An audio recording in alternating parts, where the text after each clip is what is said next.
هجرب دجاج شانكس من اطياب 400 جرام بسعر 165 جنيه. استاذنك تدعم اخوك عن طريق عمل متابعه وتصلي على سيدنا رسول الله عليه افضل الصلاه والسلام. يعني ايه دجاج شانكس؟ هي عباره عن قطع بانيه صغيره متبله وعليها طبقه بريدنج من بره، والقلب بتاعها طري وجوسي. شكل دجاج الشانكس نعدهم كده، 16 قطعه عاملين 165 جنيه. نروح نقلي كده كام واحده ونجي لكم تاني. شكل دجاج الشانكس بعد ما قريناه، قطع الفراخ يا جماعه نساير. نقول بسم الله وندوق. بصوا يا جماعه القلب بتاعها عامل ازاي. القلب بتاعها طري قوي وطعمه حلو قوي قوي قوي. بالنسبه لدجاج شانكس من اطياب 400 جرام بسعر 165 جنيه بطعم الشطه والليمون، فانا كتجربه انبسطت بيها جدا.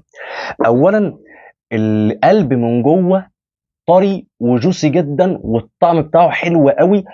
وده مش معجون فراخ، دي نساير فراخ يا جماعه، دي نساير. فبسم الله ما شاء الله وتعالى بالله، حلوه قوي. وطبقه البريدنج اللي من بره بتقرمش وجميله. بس عندي تعقيب صغير بالنسبه لطعم الشطه والليمون. فانا على المستوى الشخصي كنت اتمنى ان طعم الشطه والليمون كان يعلى اكتر من كده، كان هينقل التجربه في حته ثانيه وحته ثالثه. ولكن كمجمل، بعيدا بقى عن التفضيلات الشخصيه، انا بديها 9.5 من 10. تجربه حلوه وتجربه جميله جدا جدا جدا. تجربوا او جربوا بالف هنا وشفا.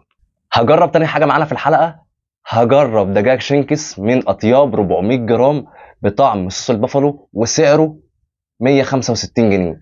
استاذنك تدعم اخوك عن طريق عمل متابعه وتصلي على سيدنا رسول الله عليه افضل الصلاه والسلام. نفتح كده ونقول بسم الله.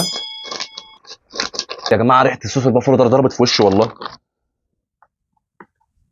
شكل الدجاج الشنكس، شايفين يا جماعه اللون الاحمر الحلو ده؟ هو ده بقى صوص البافالو كطعم يعني.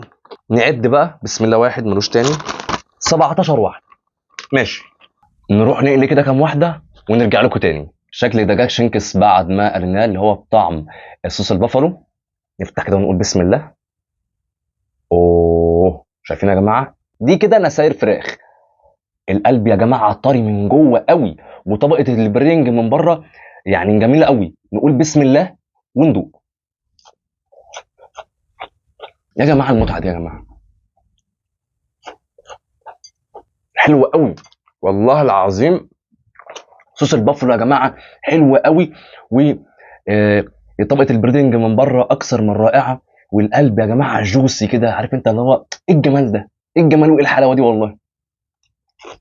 بالنسبه لدجاج شانكس 400 جرام بسعر 165 جنيه بطعم صوص البافلو، انا هنا بديله 10 من 10 او 10 نجمات، وختم الجوده وختم الاستمتاع، وزي ما انت عايز تقول قول. يا جماعه قطع الفراخ هنا مش معجون، هنا نسار يا جماعه. فدي نقطه مهمه جدا جدا.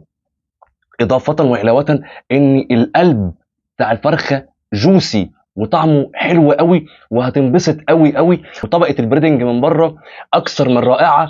بالنسبه لطعم صوص البافالو، ايه الجمال وايه الحلاوه دي. بسم الله ما شاء الله وتعالى بالله، الطعم حلو قوي.